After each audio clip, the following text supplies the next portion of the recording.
So many people we're getting sort of the virtual version of our existence. And of course, this is the launching of the 2020-21 speaker series. And maybe we should sort of change the name to the COVID Fall 2020 speaker series, because this is the first time we've done it virtually. But maybe this will be interesting because it allows us to maybe make this more seamlessly part of our day. And right now I have a count of 33 participants, so it's really wonderful to see that. And it's my pleasure to welcome all of you. My name is Patrick Murphy. For those of you who don't know me, I'm the Associate Dean for Research and Graduate Studies here at Klein College. And we're very lucky today. This is really what we're going to be focusing on this fall. We're calling them brown bags, and we're really featuring our own faculty who have been doing research. In some cases, these talks will be formal research presentations. In other cases, there'll be something maybe a little more loose, people sort of working out ideas. And so we want to definitely take advantage of the possibilities of Zoom to do Q&A. During the first part of this, I'd ask that you keep your speakers on mute. And then once we get into things, we'll be able to do some Q&A with our speaker. And as you know, today we are featuring Professor Dr. Jessica Castonguay. She is an assistant professor in the Department of Advertising and Public Relations here at Temple University, of course. She graduated from the University of Arizona in 2014 with a PhD in communication and spent the following year as a postdoctoral fellow of the University of Pennsylvania's Annenberg Public Policy Center. Her research examines child-targeted advertising and focuses on the ethical and legal implications of such messages. Additionally, she has extensive experience as an instructor, teaching courses such as morality, law and advertising, and children's media and content analysis.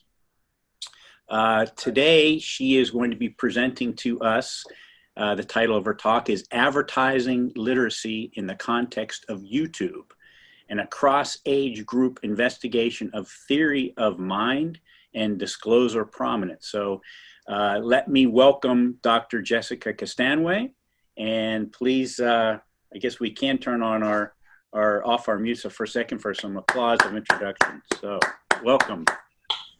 The inaugural talk. Take it away.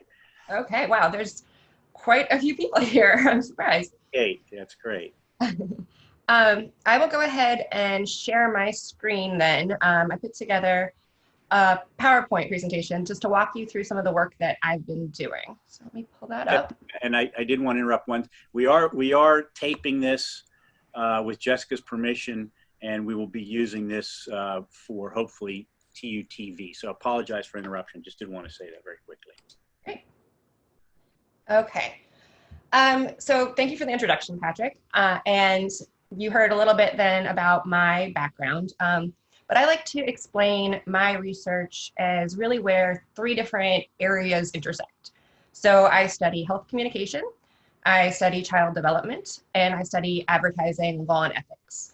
And so for several years now, I've really looked at food advertising targeting kids, right? So where these all intersect. But I've always looked at television.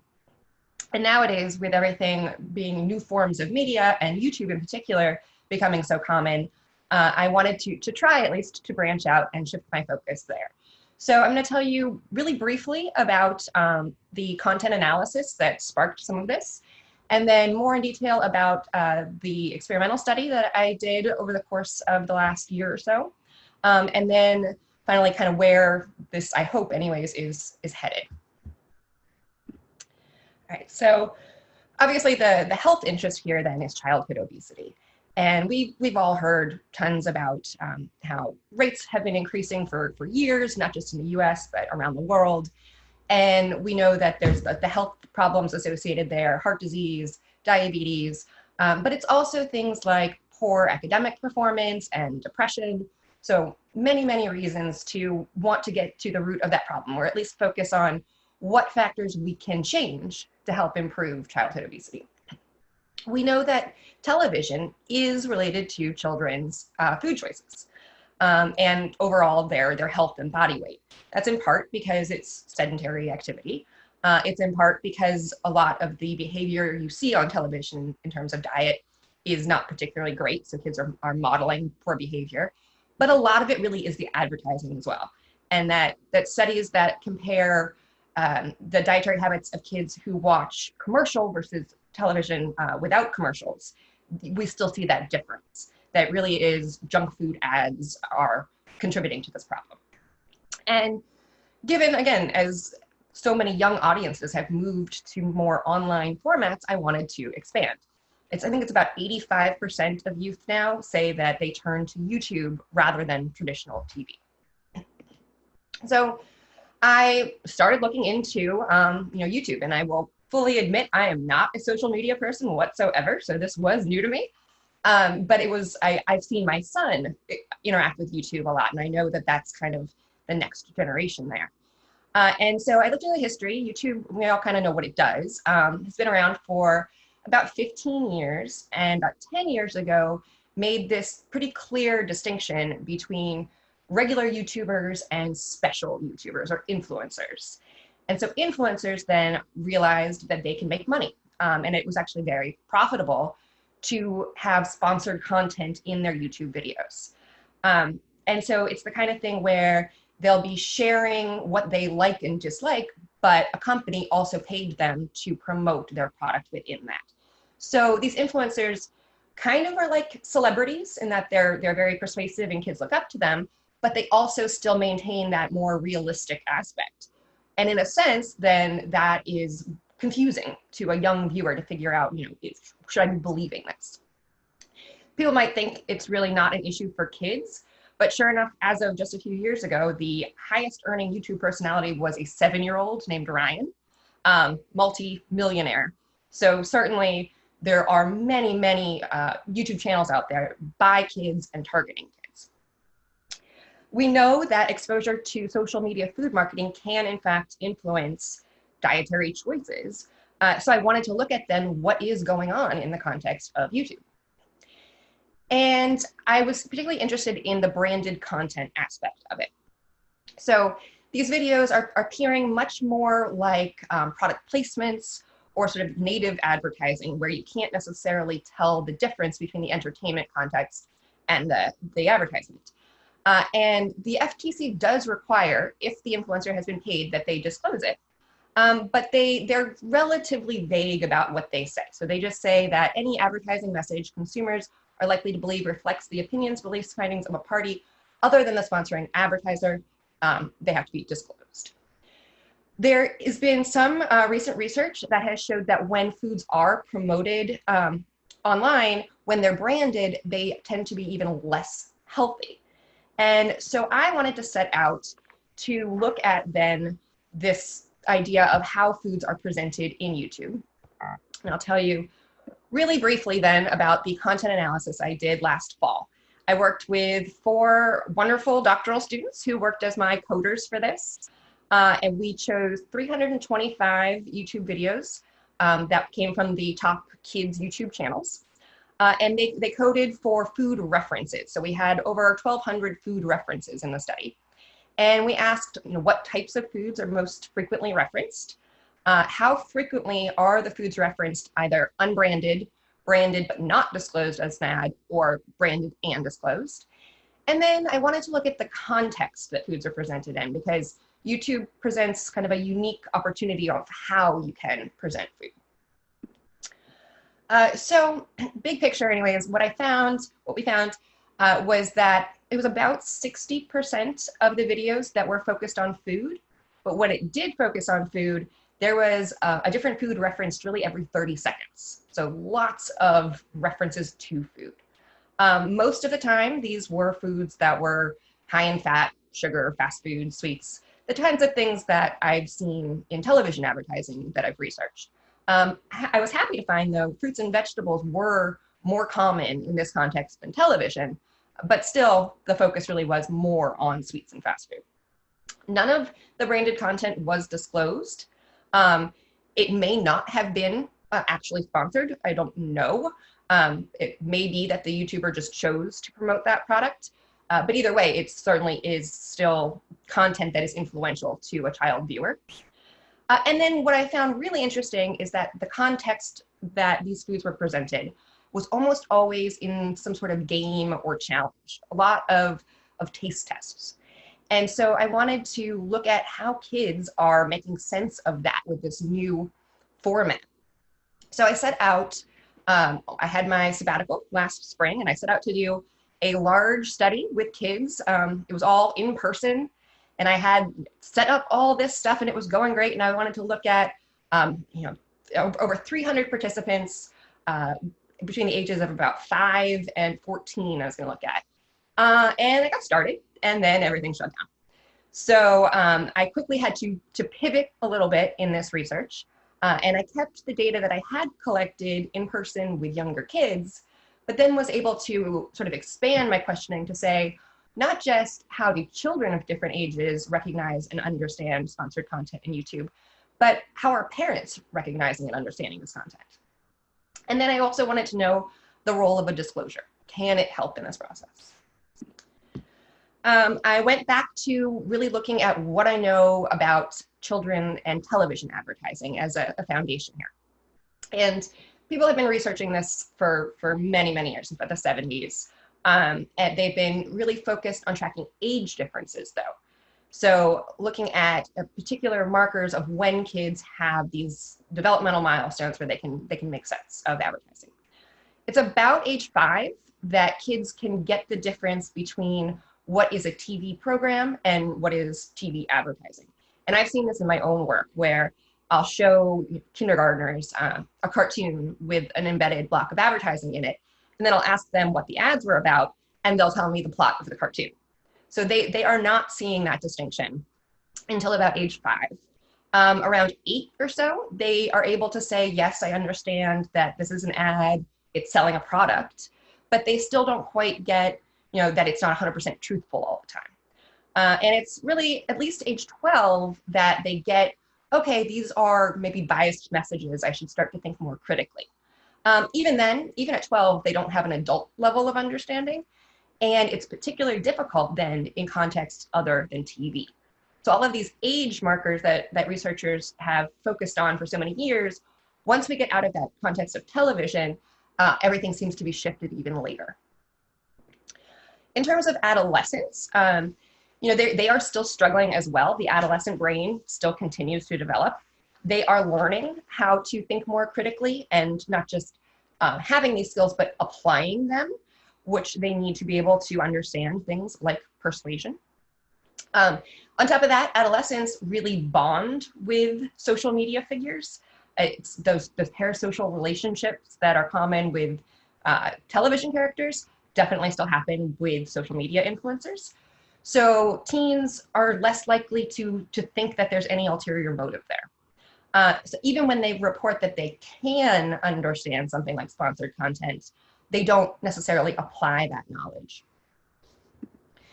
And then parents even. Certainly for parents to be able to monitor their kids, they need to have the advertising literacy themselves to understand what's going on. And I really liked this quote from Evans and colleagues that the assumption that adults and parents, for that matter, have the ability to recognize persuasive intent may be just that, an assumption. Right? We don't necessarily know that even the parents are having these skills, but a disclosure could help. Again, I looked at what we know from television to understand how disclosures could work for different age groups. By law, in television, you have to have what's called a separator between programming and commercials for children. And the separators are we'll be back after these messages, or now a word from our sponsor, but something to make that division. Turns out, until a child is old enough to kind of have that cognitive development to be able to understand this, it doesn't really matter. So if you're 5 or 6, a separator still doesn't really do too much. It may help if you're just barely getting there, if you're like 6 or 7, but not a ton. Nevertheless, by law, we have them. We know that kids also have trouble with disclaimers. If you ever remember being little and if you saw on the box it said batteries not included, but then you opened up the toy and still didn't know why it wasn't working. Kids are not getting those disclaimers, at least early on. But if you use child-friendly language, they're much more likely to understand it. So the difference between saying assembly required and you have to put it together can really change how kids understand this. In terms of YouTube content then, the FTC does not have a particular format for how these disclosures work. They encourage them to be prominent, to be clear, but with all of the different technology changing, they haven't said specifically how this needs to look. So something as subtle as like #ad still counts as a disclosure, but given what we know about television disclaimers and separators, I questioned whether or not a more subtle disclosure would be effective. There has been some more recent work looking at disclosures in contexts like social media. A lot of it is coming out of the Netherlands and very recently. So they have found that a full disclosure helped kids between ages 8 and 12 to understand sponsored content. They compared a full disclosure, so a statement, this is an advertisement, to no disclosure, but they did not have that more subtle condition. So some of the same researchers then compared younger adolescents to older adolescents and found that with the younger adolescents, they really needed that more concrete disclosure to make sense of this. And that even parents are still having a hard time, that a full disclosure compared to no disclosure helps them understand things like advert games or YouTube videos.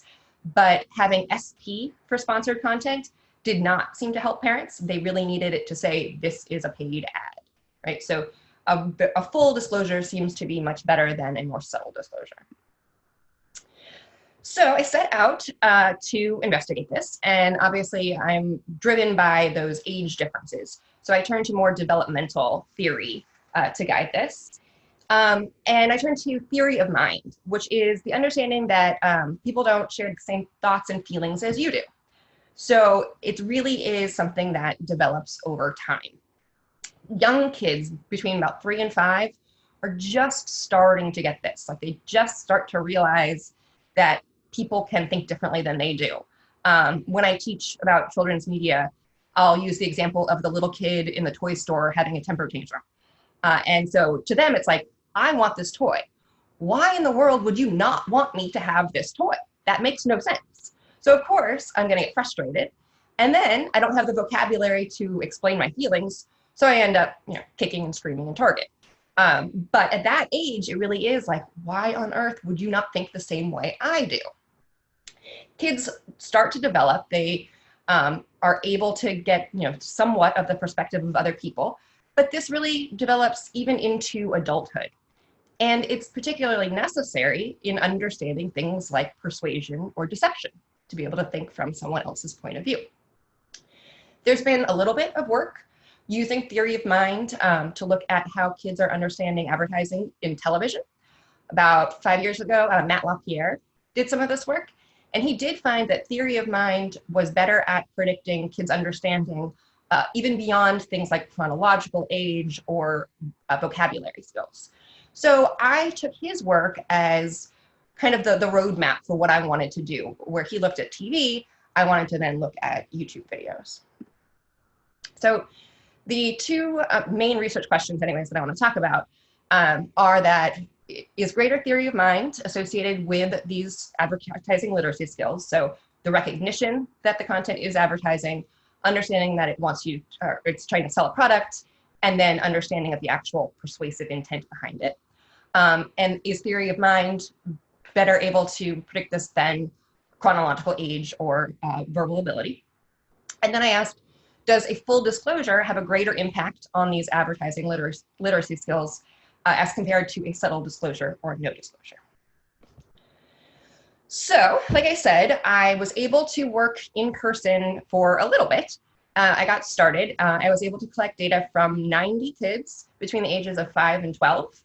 And I worked with a lot of the different YMCAs in the area, daycare centers, and just sort of neighborhood kids, really anybody who would let me talk to their child. I asked if I could work. After everything shut down, I said, okay, well, let's pivot a little bit. And I turned to Qualtrics to be able to collect data from the older participants. So young kids, you really need to be in person to be able to explain things. But adolescents and parents, I was able to collect data through Qualtrics.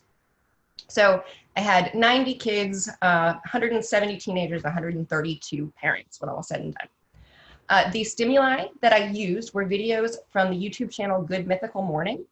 And this is a channel that it's somewhat popular, not incredibly popular, but appeals to a really wide range of ages. So that made it good. And it's also really known for promoting foods and having lots of taste tests. So I edited the videos to be a taste test between the fast food version and the homemade version of certain meals. And the conclusion was always that the fast food version was better. Then I put in the video either a no disclosure or hashtag ad or full statement that this is an advertisement. And they were displayed relatively prominently bottom center of the screen for about 10 seconds at the start of the video, which tends to be how these things look, to be able to have kids at least see them. So prior to showing them the video, I then tested their theory of mind and their vocabulary. For theory of mind, I worked with actually a student from Temple in the art school to create these comic strips for me, and she did a great job. I was able to then present kids with these comics that showed them scenarios that tested aspects of theory of mind. The first aspect of theory of mind was simply just that someone can be wrong, but the second one got more complex. So it was, could the participant realize that what character A thought that character B thought? So just perspective taking that much more removed. The third looked at whether your facial expression matched your actual mood, if you put on a happy face when you're actually upset. And then the fourth one that you see here looked essentially at sarcasm. So Aisha joins the basketball team, but she's not very good. And after the game, Kelly says, "You sure are a great scorer." So it was understanding if kids could recognize what was going on there. And for each comic, if they were able to understand it, I scored it as 1, and if they didn't, it was a 0. So they could have anywhere from a 0 to a 4 theory of mind score. For verbal ability, I used the vocabulary subtest from a standard vocabulary test that is used among children usually in educational settings. But it was a series of pictures, and each page had like 5 or 6 pictures, and the kids had to just identify the object. But each page progressively got more and more difficult. So by the end, there were some really tough vocabulary words. And they could score anywhere from a 0 to, I think, 59 was the highest verbal ability score. For advertising literacy then, I looked at work that has been done, again, more so with television, and looked at open-ended responses, particularly with the younger kids in person. I was able to have more probe questions to get them talking a little more, which unfortunately couldn't do quite as well with the online work. But I asked, what was this video about? Why was this video recorded? What do videos like this try to do? And then I also said, did you notice anything in the video that let you know what this is or tries to do, to see if they would acknowledge that they saw some sort of disclosure. Coding for these, I looked at recognition of advertising as any statement where they said they either referred to it as an ad or mentioned that it was created by the company or the brand. For selling intent, it was knowledge that the video encourages people to buy that brand. And then persuasive intent was when the child really was able to express that they're trying to convince you of something, or that it's biased, that they want you to like this. So I coded those open-ended responses among the 3 groups. Some descriptive findings here for kids, all of those advertising literacy skills, anywhere from 22 to 27% of participants. So, around a quarter of kids were able to express advertising literacy skills. But where in television, it kind of progresses more in a stepwise fashion from you recognize, then you understand the selling intent, then you understand persuasion. In YouTube, I found all of these emerging right around the same time. And it was kids between 11 and 12 that were just starting to be able to express this. For adolescents, about 29 to 30% expressed each advertising literacy skill. And then parents, more, but certainly still not a lot. 36 to 38% were able to express these advertising literacy skills. So to address the research questions, I then used logistic regression to say, did they recognize it? Did they express selling intent? And did they express persuasive intent? I had asked participants, or for the younger kids, the parents of the participants, to report how many hours per week on average they spend with YouTube. So I was able to factor in that experience. I was able to ask them if they had seen Good Mythical Morning before, if they were familiar with those YouTube personalities. But then I also looked at that age and verbal ability. For parents, instead of verbal ability, I ended up using highest level of education because that test was geared towards younger kids. But then ultimately, what I wanted to focus on were theory of mind and the inclusion of a disclosure, and see if those were ultimately the factors that explain things. So I asked, is theory of mind associated with advertising literacy beyond chronological age or verbal ability?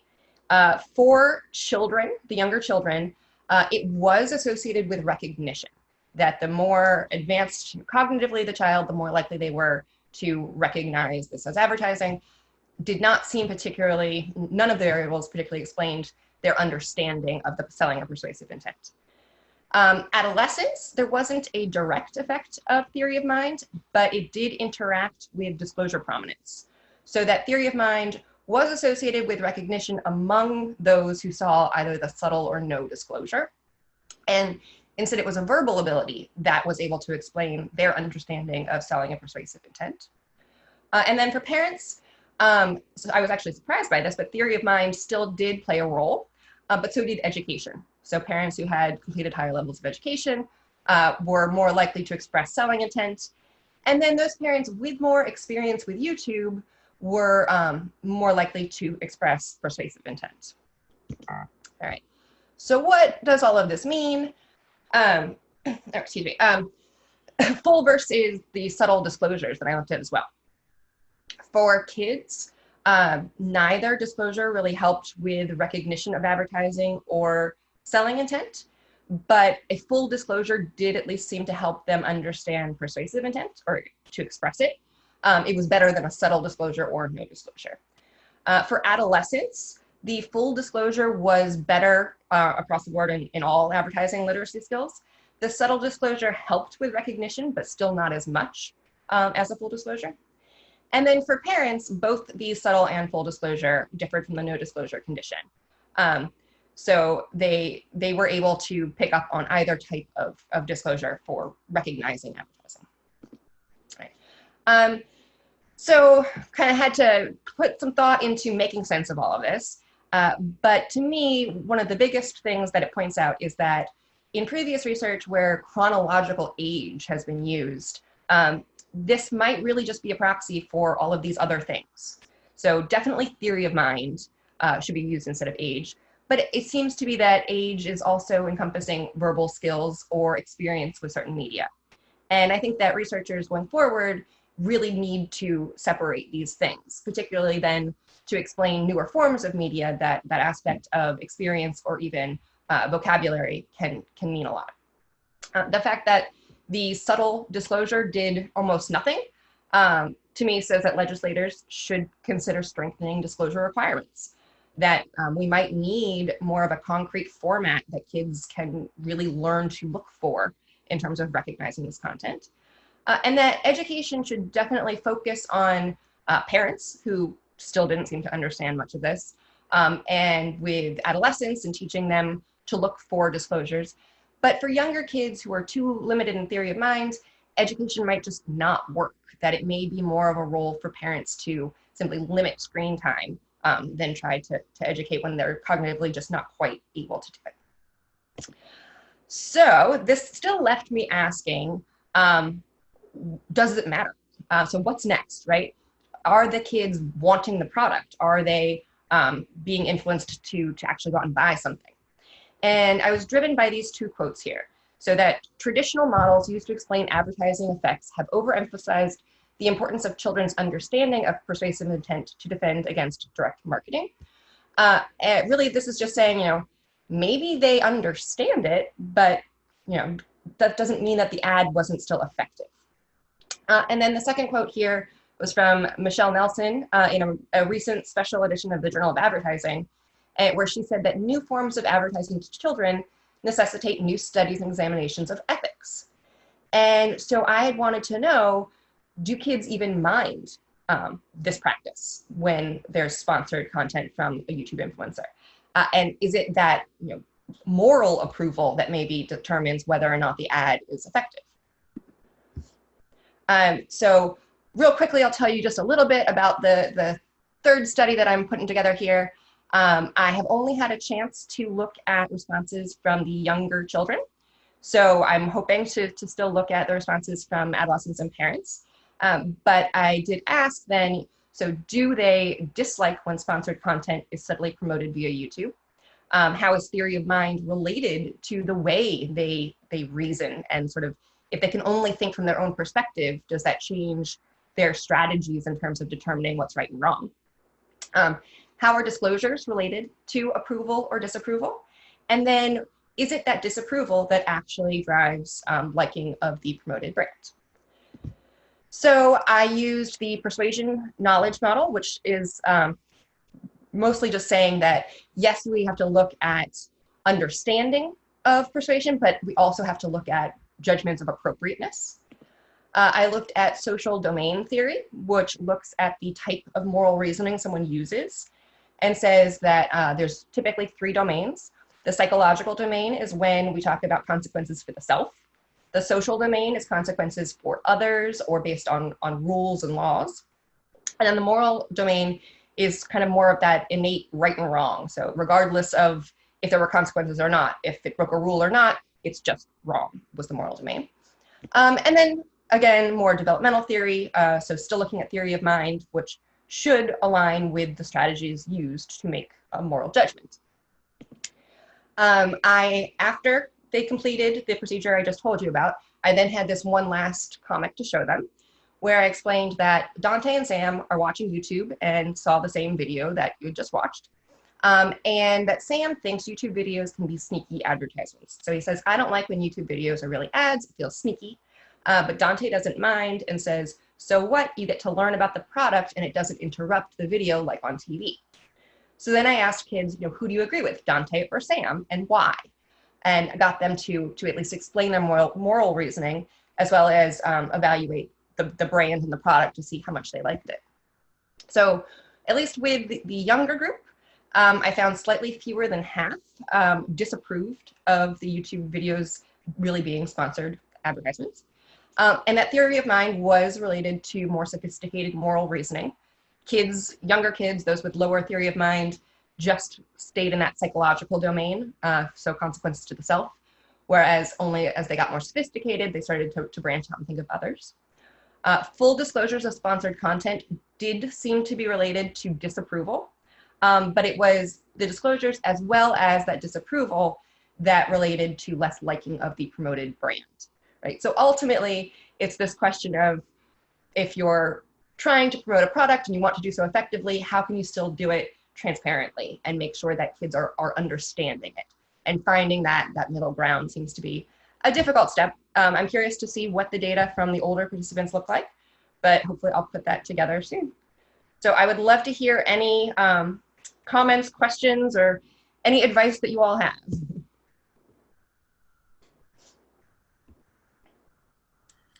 Well, thank you. Thank you, Jessica. Questions, comments?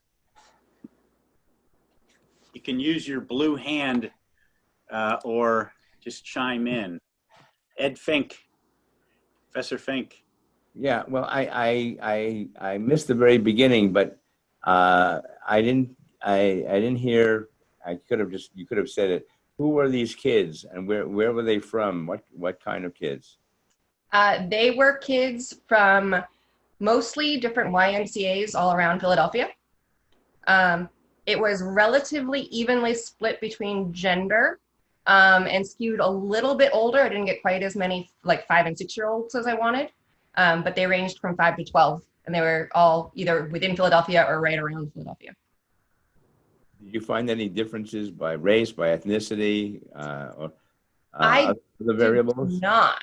I don't know that I looked at gender, but I believe I looked at ethnicity, and there was not a distinction. Anyone else? Hi, I have a quick question. I think you briefly mentioned this. So when you were talking about the distinction in age between the kids who were able to understand and kids who were not able to understand, so you said like kids who were around 5 couldn't recognize. Then you said 8, they might be able to recognize the intent. Mm-hmm. Do you think that specific parenting or focusing more on, you know, telling these kids, you know, this is something that is meant to have you buy something, or is, you know, targeting more education towards those kids specifically, you know, around those areas, is that going to affect that in any way? Or is it just more of like an innate, they're not able to understand regardless of the education? I think it's both. So certainly after age like 8 or 9, education, media literacy can help. But for 5-year-olds, it just might not be effective. They might just be too young. So I think it's okay. Mm-hmm. So given the state of health of children, particularly in Philadelphia, well, all over, but you know, Philadelphia has this terrible problem with obesity and debilitating degenerative diseases. Do you think it would be helpful to incorporate some kind of advertising literacy into school curriculums? Mm-hmm. I do. Again, I mean, not so much for the younger kids, but I did talk with a few parents who said that their 3rd or 4th graders were starting to get media literacy in school, which I am completely supportive of. I think that is a great idea. However, they did not even seem to notice when there was a disclosure in the videos that I showed them. A lot of them still just didn't even pick up on it. So even before educating, it's like, we just need to get through to them that this is something to look out for in the first place. So they're just really not thinking of it that way. So then do you think it would be helpful to have that be taught in high school? Mm-hmm. Because these will be potential parents. Right. And the fact that so many parents did not recognize this or understand what was going on is kind of concerning, right? Yeah. You would think by the time you're a parent, you would be able to do that a little bit better, but not many.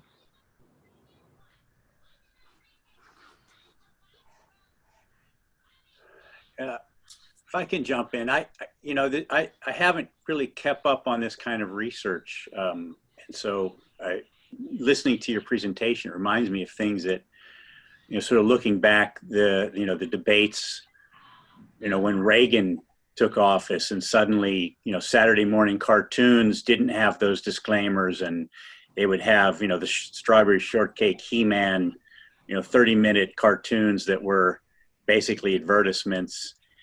And then you may recall Jessica or others who've sort of looked at some of this kind of debate around children and content. Even in schools, what was it called? Channel 1. Remember the debates about Channel 1 when those were being installed into mostly low-income schools? And then the question about sponsored content and how that shaped the educational setting. At the same time, that's when a lot of school lunches were changing, and there were more sweet drinks and you know, pizza and all this stuff was being introduced. So I see this to some extent as a much more complicated mediascape, if you will, because there's so much more going on. There's so many more places that young people get their information.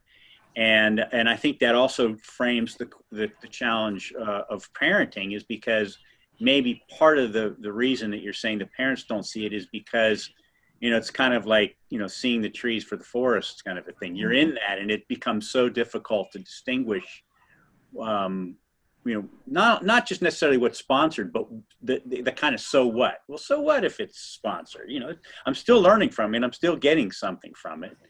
And so I wonder to what extent you've thought about this thing in terms of that sort of historical arc and how it sort of fits in. Yeah, absolutely. And I mean, I very much think that we can't just think about, you know, what's going on with kids without thinking about parents. Because, you know, if the parent grew up in an environment, which I watched He-Man and Strawberry Shortcake and all those, right? You know, so it's going to shape who the parent is and then who the kid is. So thinking about the historical arc for sure.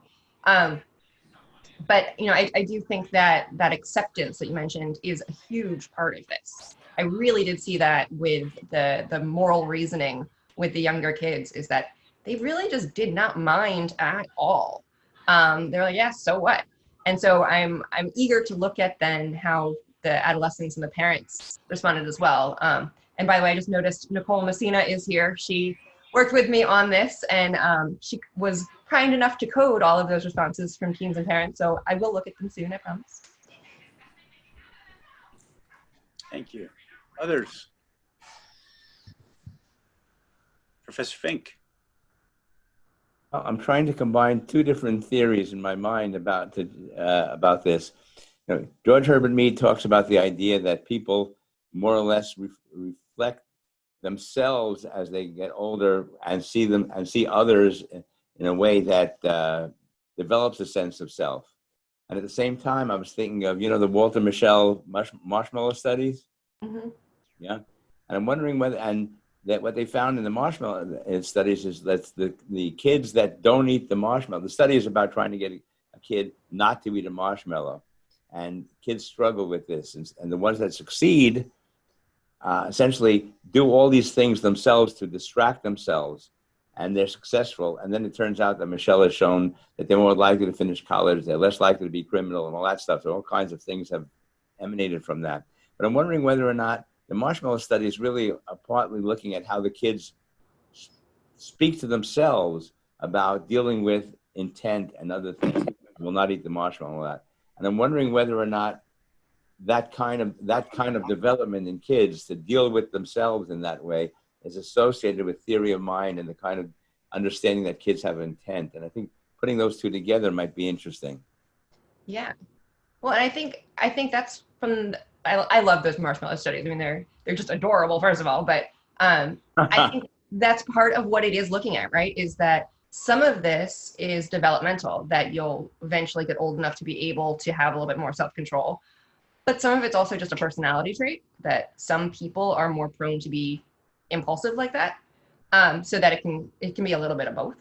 But research-wise, all for looking at things like theory of mind, vocabulary, education, rather than just chronological age. Yeah. Do you think that the addictive nature of a lot of the junk foods will influence the adult's ability to have a moral distinction between what should be shown and what should not, as they have their own struggles trying to get off of the bad diets? Mm-hmm.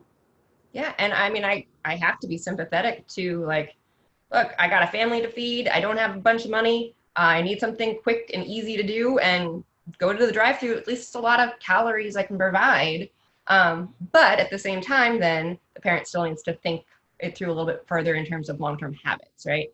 So a lot of it is parents, but with something like advertising, it's at least a place that we can step in and say, parents need to make their own decisions about their kid. Let's not make it harder for them and have yet this other influence that the kid is you know, falling for and asking for different things. So I see it as yet another step that makes the parent's life that much harder.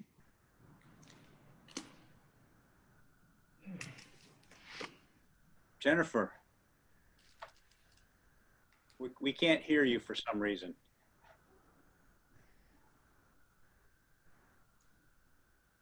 Try clicking on your mute a couple times. Sometimes they stick. Can you hear me now? Yes. Okay, good. I think as I've been changing up my system, I've been using a webcam, but I don't have that hooked up right now. So I think I had the wrong microphone fixed.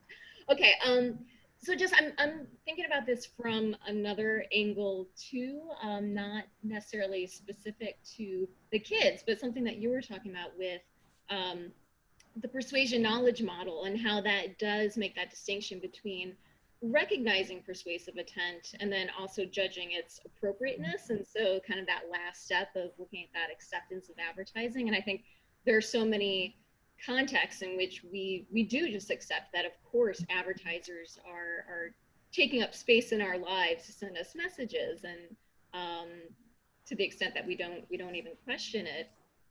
YouTube presents this interesting context, though, that I think is somewhat unique, and I've started looking at influencers as well, related to my own work, and so much of the research around influencers and advertising has sort of focused on this idea that advertising could be viewed as something that might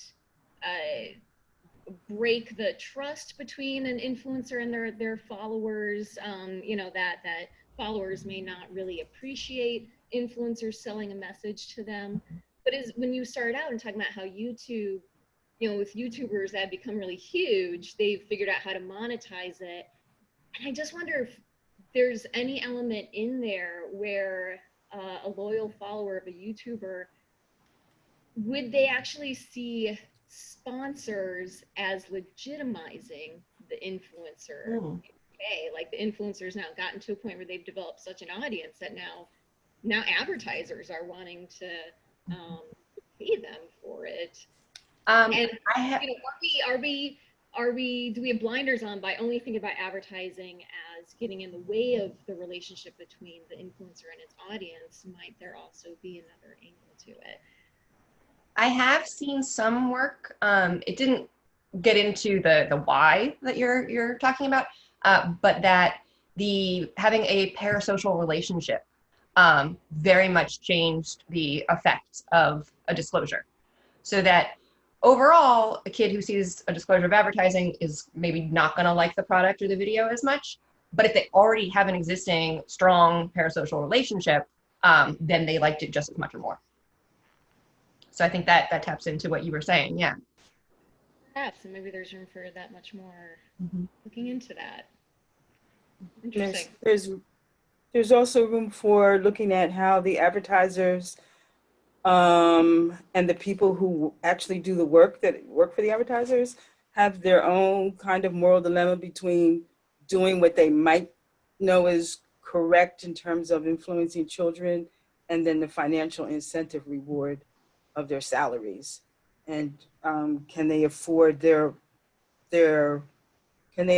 moral thoughts in terms of trying to sustain their lifestyle or have a lifestyle? So maybe, I don't know, some of the work might need to be done with people going into the advertising field, having ethics studies, and which I assume they do, and looking at examining themselves as what will they allow themselves to do in order to make money.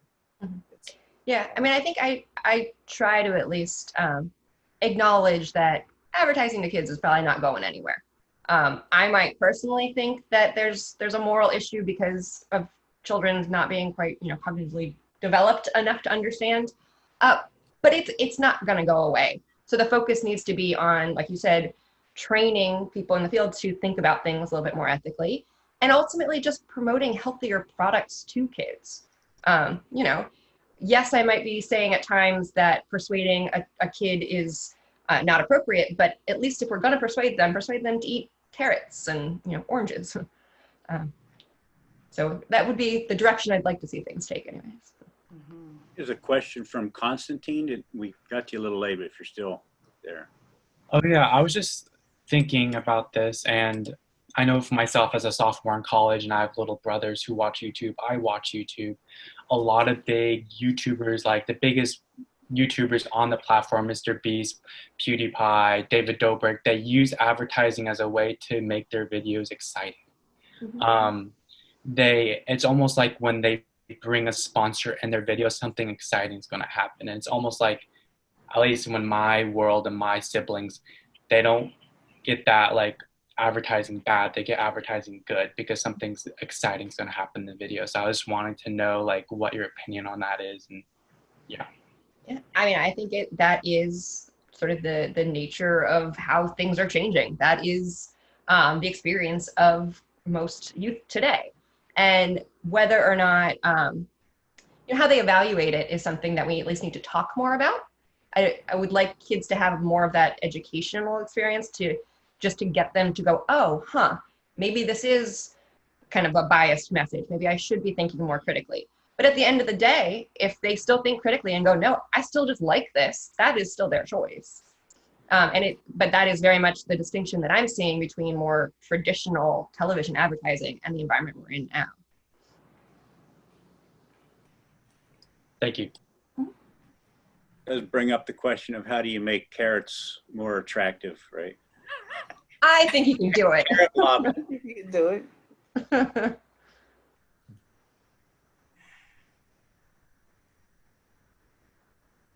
David Mindich. You're still on mute, David.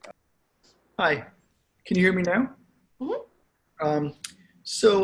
There are a bunch of European countries that have banned or limited advertisements on traditional TV. Is there also a similar, dichotomy or different approach between the way Americans view YouTube and the way Europeans do? I know this is kind of outside of your realm, but I was wondering if you studied that. I don't, although that would be incredibly interesting. Again, like I said, most of the research on YouTube disclosures right now is coming from the Netherlands, and still seems to be presenting the same kinds of issues as we are. But I know they are much more likely to have advertising literacy as part of the education. So there's the potential that that's the big difference too. But no, I haven't looked at it much, but that would be really interesting. Thank you. Ed, I think you were raising your hand too. Yeah. One of the issues about, if they like the product that's advertised, they should be able, that's their decision, but it's not their decision if they don't understand it. Mm-hmm. Excuse me. If they don't understand the intent, or they don't understand that there's an intent there to sell a product or other things about it, then it's not really correct to say that it's their decision, because a decision should be made based on having the moral competence to be able to make the decision, and they don't seem to have it. On the other hand, if we turn to the parents, an advertiser would say, well, the kid isn't buying the product, it's the parent that's buying the product. But looking at the data that you provided with the percentage of parents that understood some of these things was relatively low. So it may be the task that's needed is to teach the parents about the intent and all this, and because the kids may not get it because of their cognitive abilities, but the parents have the cognitive abilities, and somehow they may be missing some of the things that they need to pass on to their children. Yeah, absolutely. I mean, and let me clarify. I think that it is fine, if the kid still likes the product, to make that choice if they understood it. They've been educated in advertising literacy, the disclosures were clear enough. If all of that were there, everything was totally transparent, and they still chose that, okay. It's because they're, especially younger kids, just not capable of it, that personally, I just don't think we should be selling things to kids too young to understand. But yes, reaching the parent is, probably step one, at least, in getting things going in the right direction, because so many of them were not understanding any of it.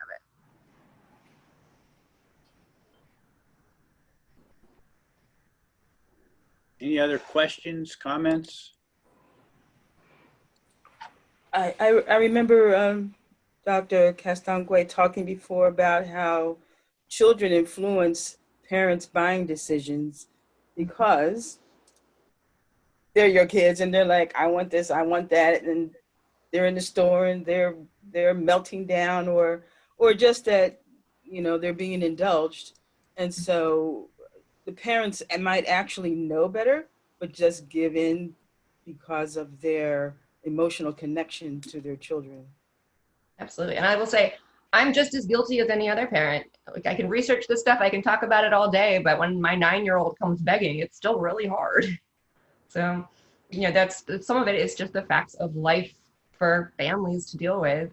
I think the example that I used in class with you that was that parents or kids are able to influence even things like where the family goes on vacation and what kind of car they buy, right? So if they can influence such a huge purchase, something as small as what cereal to get or what to eat for dinner is not that unlikely.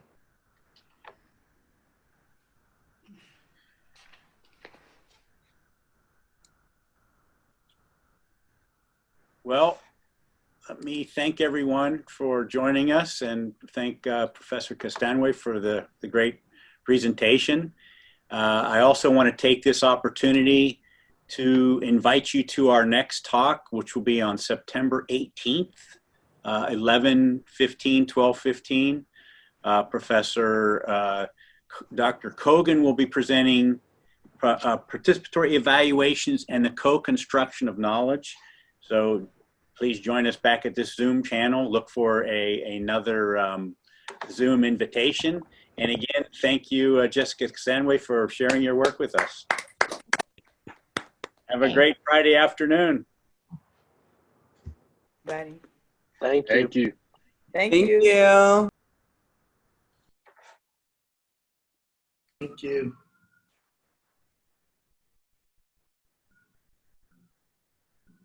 Thanks, Mia.